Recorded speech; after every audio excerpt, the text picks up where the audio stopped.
Alright, it's another video from the Voice Shorts Club. Yeah, Myth. Yeah, Kaichou over there. Again, guys. And here we are with our Data Live 2 specialist show match. So, just a quick rundown in case you guys haven't seen the other two show matches that we've done for this type of show match. We both brought 3 decks each of Data Live. If we're going to play a Conquest format, so once we win with the deck, we can't use it for the rest of the match. We can switch decks between the matches.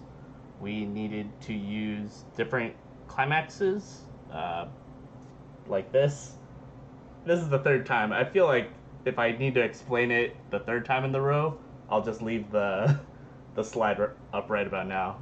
Oh, but okay, Yeah, for the new viewers out there, But we'll just have it here, and then I'll just start talking about it. But Kaichou, Data Live 2 definitely came out with a lot of new stuff. Before we go into the decks, just to fill the time for the new viewers to read the slide for a little bit. What do you think of Data Live 2? Just like what it brings to the table, basically.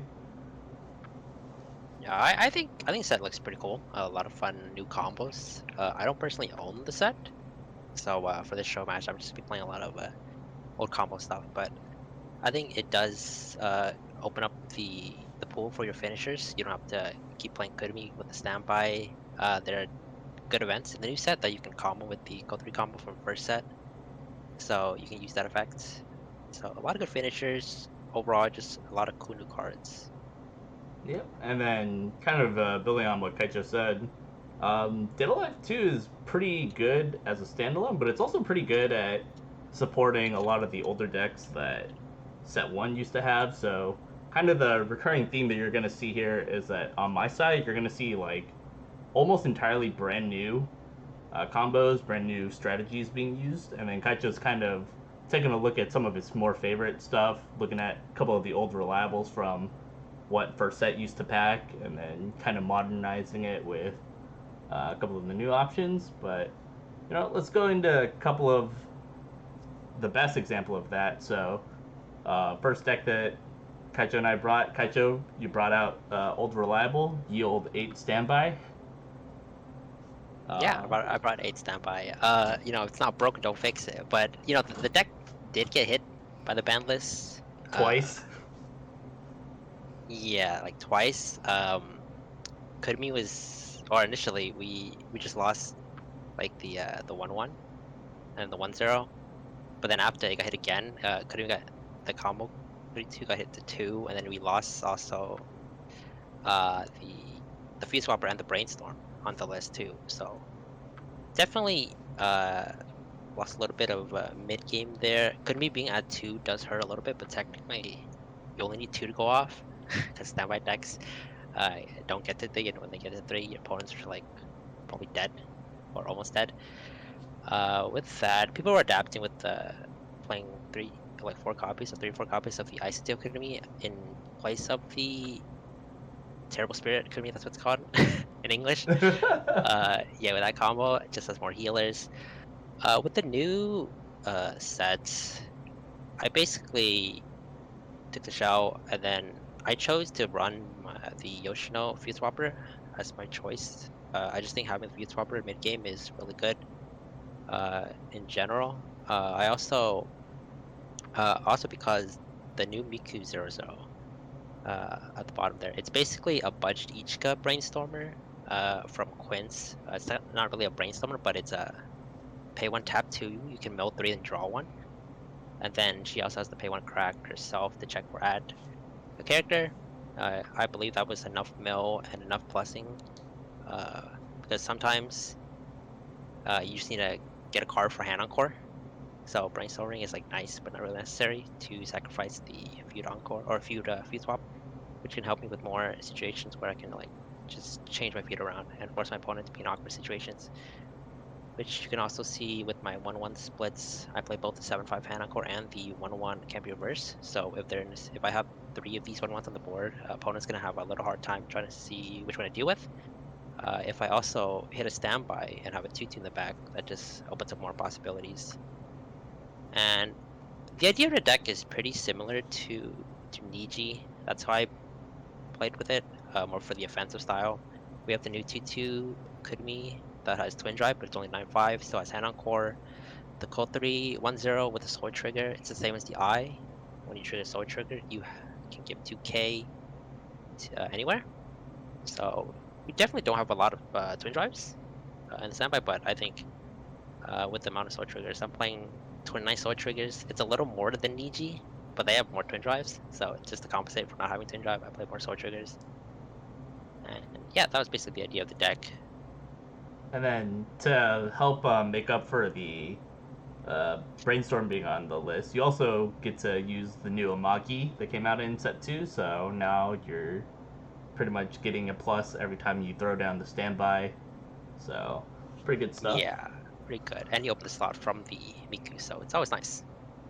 Yep. So then, moving into what I brought, I decided to bring out the new 8-book technology using the set 1 combo because that's the better, the level 1 combo. There is one in set 2, which is on reverse. You can pitch to do the following action twice. Reveal the top 2 cards of your deck. Your opponent chooses a character or event to give you.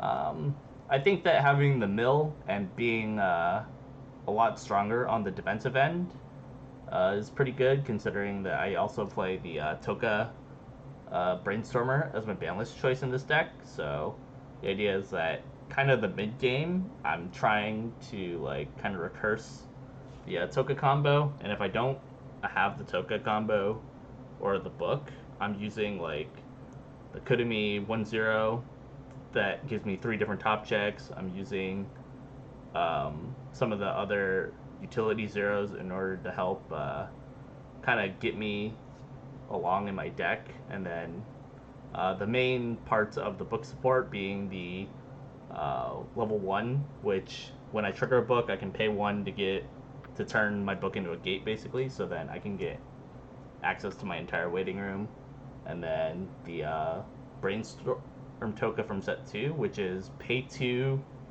clock myself to just play the level 3 book from my waiting room and then give a character 1k. Helps out with getting with not having to think about getting every piece.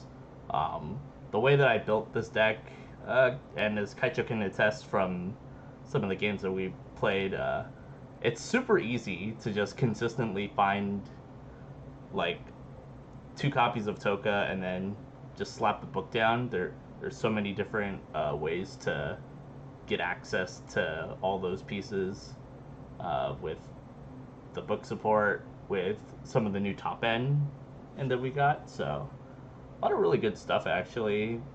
Particularly the Kudami that you and I play in our deck. The on play, you can clock yourself to from waiting room to the bottom of the clock to draw 2 ditch 1, and then you can choose to stock up to 2 characters. So you essentially get a 3-0 body that lets you draw 2 ditch 1, which is kind of nuts.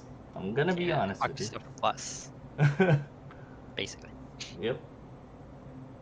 It doesn't matter how much damage you take at the end as long as you aren't dead, so. As long as your opponent's dead, right?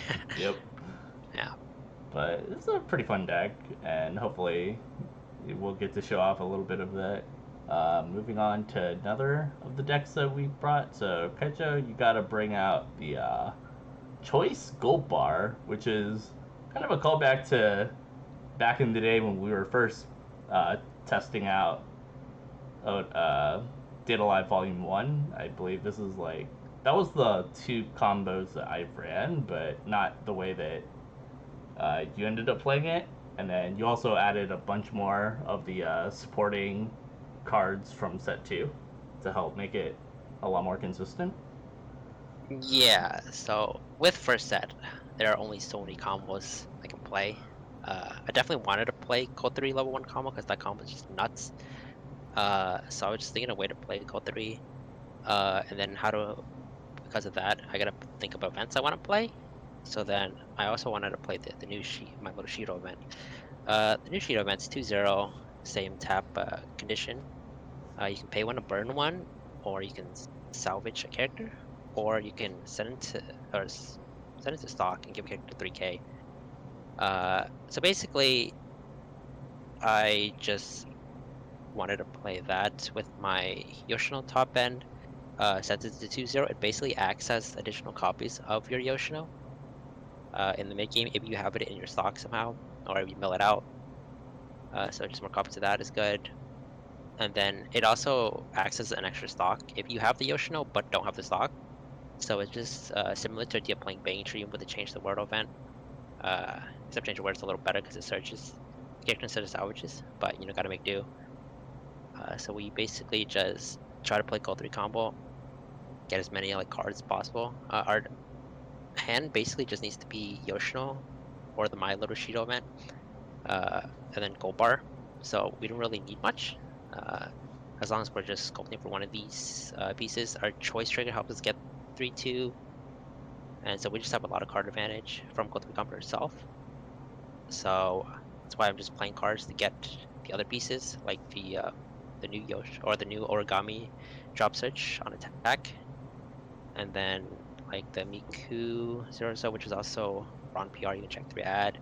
Toka Riki, which is from new set. She also is on death. You can clock herself, pay on to clock herself to check for at a level 1 higher. Grabs your events, grabs your combo. Solid card overall.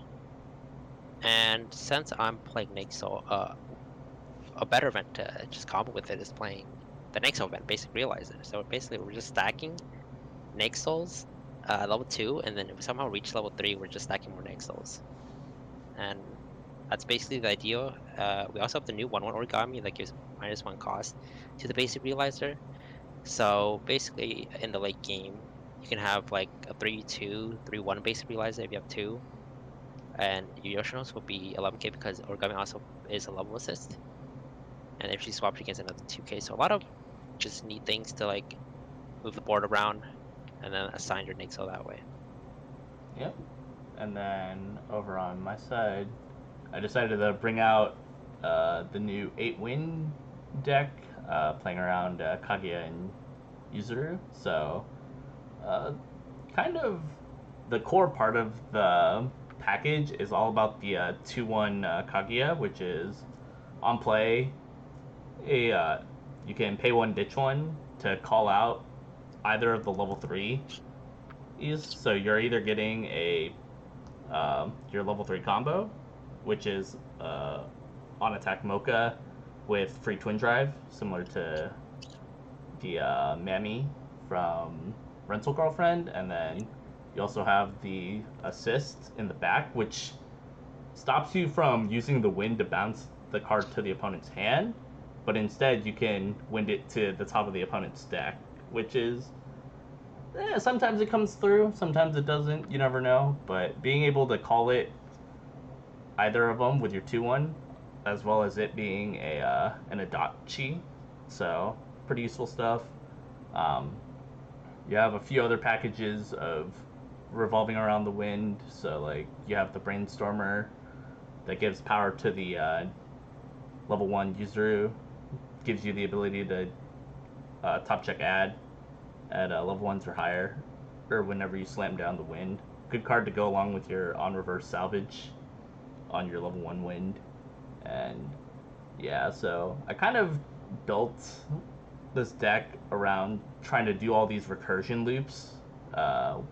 So like you'll also see that I also play the level 0 Kaguya, which is a 5/5 clean cut. And then I also synergize that with Kotari, so that I basically get a free clean cut, and then I can reuse the 5/5 body like infinitely in theory. And then just a bunch of good stuff that helps get it's better. It turns like cards that I don't need into cards that I might need. Just general good zeros. It's a really good toolbox. And then playing Kome because wins on yellow. Pretty good stuff. And then rounding out, we have Kaichou playing Pants and Gate with the Origami. That's the new one from set 2. Yeah, And then synergizing yeah, with the old Kotari set 1 on attack Masashi, basically. yep. This is just I'm trying to play a search combo.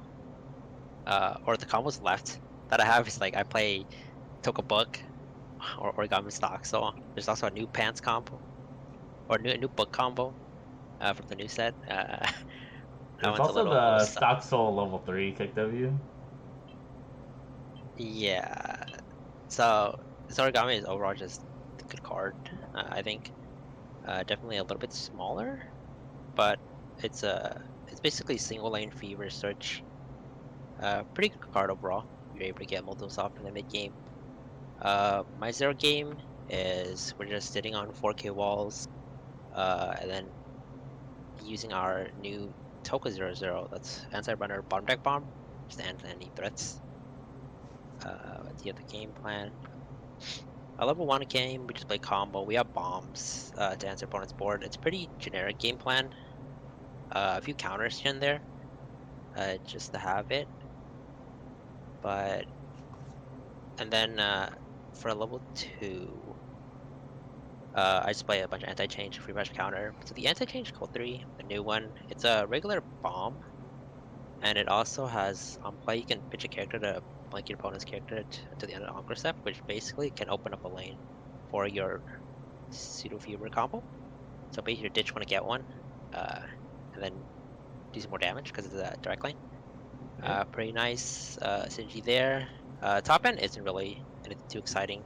I don't really opt to play the code 3 combo. I basically try to like sit at 2, maybe play an early play healer, and then go to 3, play like one of these 3/2s, and then like try to swing. It's kind of like a compression kind of deck where it's just canceling because you're searching cards out of your deck, and then you're basically trying to loop combo because it's pants. And then once you get to late game, if you don't have a climax, then you can play the code 3 on attack burn one. If you top check a character or events, the icy tail that we were talking about, the Toka TD that has burn one on reverse if you pay 2, and it gets big for the turn. And then the super card, the Miku 3/2. It's similar to the Hachima from Hololive, where during your attack phase, the turn she's played, she just nukes both players' board except herself, and then she gets current burn 3. This one's a little bit special because it also gets 2k in opponent's turn and bodyguard, so it will become an 11k bodyguard, which is like nice sometimes because you got a counter, then you can just counter over it, and then have your character still stay on the board being 11k plus whatever the counter is. Yep. And then for me, I brought level 1 pants with the level 3 Kotori combo. Oh, both of them from the new set. So the Miku is similar to the Mash from Fake Grand Order. On attack, pitch 1, look 4, add 2 characters. Good mill, good plussing. I play a lot of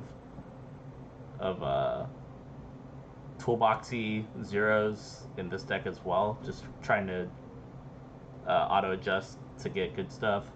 Um, I also play around this switching package with the 1-0 Kotori. So on offense, you have a 7k beater, and then on defense, you have a 1k on damage scry with Encore. So the idea is that as long as you have a copy in the waiting room, you shouldn't have any reason where you're not able to get both effects off. And then kind of just using that to help uh, make sure that I stay good in the early game. Uh, Level 2, I have 2 early play Kaguya user healers. It's a pretty good card.